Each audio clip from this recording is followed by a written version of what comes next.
What do you think? What? We will be playing with an AI again today. I've drawn a lot of Marvel characters, at least 18 on this channel, and I think it's time that somebody tells me if those people are recognizable or not. I usually don't trust my own eyes, so we will be asking an AI today. This is Jesse showing his haters what he thinks of them. You can show those haters how it's done too.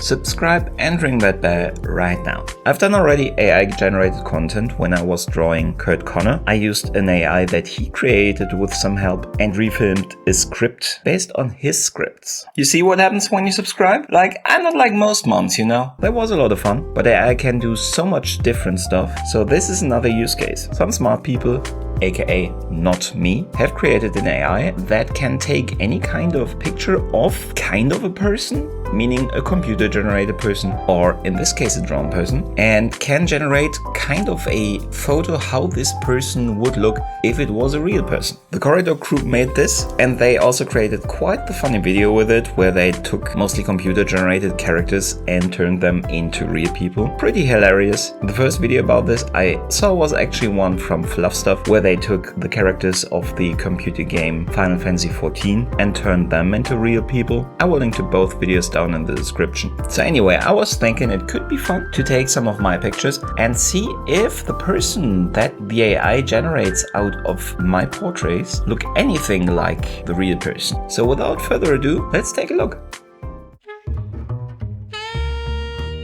So we will be starting with my Tom Holland. He is a portrait I made specifically for a video of a tutorial, how to draw him. So I took extra care of trying to get it recognizable. It's not my cleanest, but still I like it a lot. So let's see what the AI made out of him. Well, it doesn't look too different. It doesn't look like Tom Holland though. And some of the choices of the AI I don't really understand.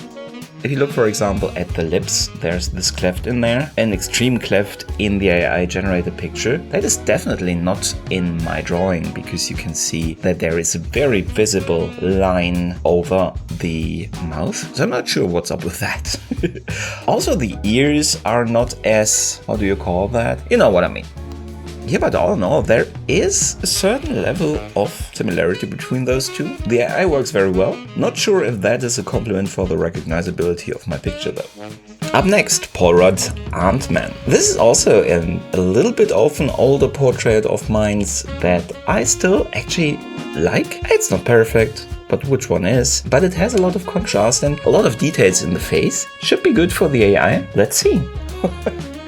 He is a lot older. I think that you could also see that actually with the Tom Holland one. I think that will be a recurring theme, that he thinks my characters are always a little bit older, because it is in the nature of a pencil drawing. You have a lot of lines, and I am not smoothing a lot of those lines, so all of them are probably made old by the algorithm. But if you look, for example, at the right eye, that is actually pretty close to what I've drawn. The left eye also. It looks a lot like my picture. Does not look like Paul Rudd though.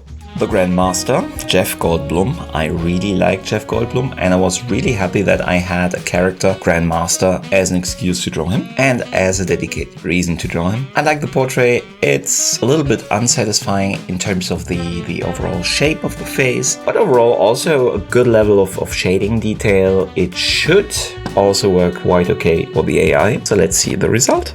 Okay. Again, it's old, but in this case, that's okay. There are a lot of lines in the face and on the forehead that are supposed to be there. This is very androgynous. It does remind me of somebody. I don't know who, but not Jeff Goldblum at all. So, oh well. Another thing I have to say, the nose, it's pretty close. The mouth is not that similar, but there is this makeup that I included that might throw it perhaps a little bit off. The eyes again have quite a similar shape, not perfectly this time, but similar. The eyebrows, the direction in which the person looks. In that regard, I'm pretty impressed with the AI, even if the result is not exactly in my favor. Next up, Darcy. She's not a major character, but I liked her, and a regular viewer of this channel requested her, so I gave it a try, and I really like this one. This was one of my first on gray paper. I had to change a lot in terms of contrast and so forth for the algorithm to accept this picture and work with it. So let's see what came out of it. This is creative, I would say. I think this is my favorite so far. So we see that it looks like her beanie is recognized as hair. I guess that is the case because the system just does not recognize any kind of head and just thinks everything is hair. That could be funny for Agent Carter, but we'll see that later. And also because I am quite rough around the chin, we have a beard here. So this is a very interesting person. Though not the Darcy Lewis that we know. But again, the eyes, even the glasses, look pretty similar. So I cannot really be mad at the algorithm. Hold on, we got another judge incoming. Here she is.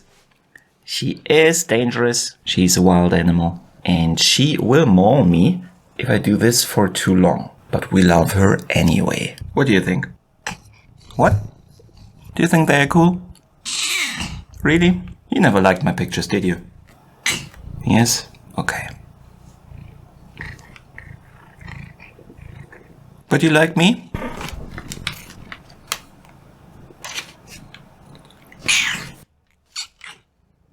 Okay. We're not sure. We are absolutely not sure. So let's continue. Should we continue? Okay, I guess we tried to continue. So next up, Dalot. Something is off with this one. It's not my favorite, so I'm not sure how it will turn out. I think he looks a little bit ill or something. So let's take a look at it.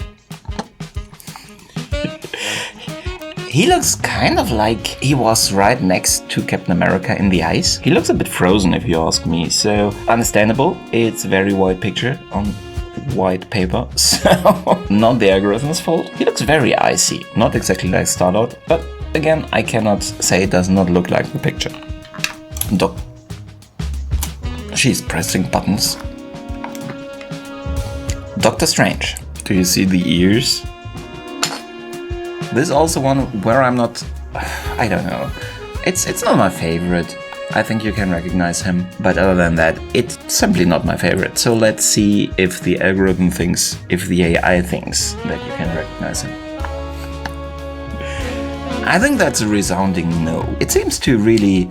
It always makes the person's look ahead, straight ahead, so it does not really account for eye movement. And you see, even the beard is quite the same shape, and everything is there where it should be. It does not exactly look like Doctor Strange, though. Rachel Weisz in the Black Widow movie. I loved that she was in there, so I could draw her. And it was again one of those portraits on gray. I liked it very much. I had to here also play around with the contrast that the AI was accepting the picture. So let's see the result. This one isn't too far off. It does not have the very characteristic things of Rachel Weisz as the very characteristic mouth shape and nose shape. But the eye, even the hair in this case is pretty close. So there is a certain similarity, I would say. Next up, Deadpool. Yes, he is not in the mainline Marvel movies, but he's a Marvel character, so we'll go for it. The AI did not really like the fact that the top portion of the head was missing, so it just added blank space on it, which I'm pretty sure will very much influence the hairstyle we will get in the result. And yes, it does.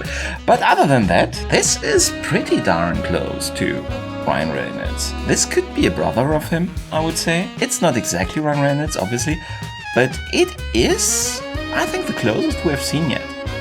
Next, Thor. I was joking that although this is a picture from Ragnarok, that he looks more endgame-ish. Let's see what the AI thought. I think the AI agreed. The cat's pressing buttons. If something happens, call the police. Next, Loki. We have seen different versions of Loki in the series. Let's see if this could be one of them. This is quite funny, I think, because it has a certain look. It looks a little bit like Tom Hiddleston, but it also looks a little bit like Jake Gyllenhaal, doesn't it? I think it does. If they had a love child, and that love child were older as both of them, this would be how it will look, I would say. Interesting. And the last one, Agent Carter. I like it because of the contrast. It is not my most realistic one. I think it looks like her, does not have that much detail. But if the Darcy one was an indicator, this could be quite funny in regard of what the AI made out of that hat. So let's take a look. Oh yes, just perfect. This does not look at all like Agent Carter. I love the hair. That's really cool. That's quite some style. If you can pull that off, respect to you. I love it. I love it very much.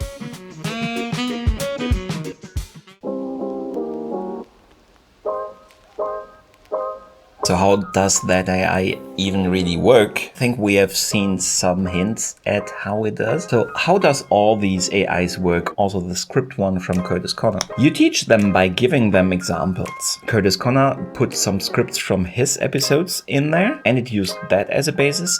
This AI has gotten a lot of portrait photos put in there and now it takes those and tries to recreate your picture that you put in there out of that set of pictures. That means as powerful and interesting as this engine is and how cool the pictures that it puts out are, it still has a limited data set that it is using. If we make the experiment and put in the original Tom Holland portrait that I was using to draw, the result is also quite interesting. You would think that it does not have to do a lot, and if it would have an unlimited number of portraits, it would completely correctly recreate the Tom Holland picture that we put in there. But it doesn't. It has to work with what it knows. And so this is the result. And this does also not look 100% like Tom Holland. If you put my picture against that, there's actually kind of a similarity between the AI Tom Holland and the AI drawing. So I take that as a compliment that my drawing is not that far off from Tom Holland. And that also tells us, while it was a fun experiment, it was probably never feasible to expect the AI to just come up with an extremely close version of the reference picture that I use. So I will not feel too bad about this. Thanks again to the Corridor crew to make it possible to use the algorithm. Thank you very much for watching. I hope you liked it. If you did, don't forget to subscribe and ring that bell. I will see you in one of the future videos, I hope. Thank you very much and goodbye.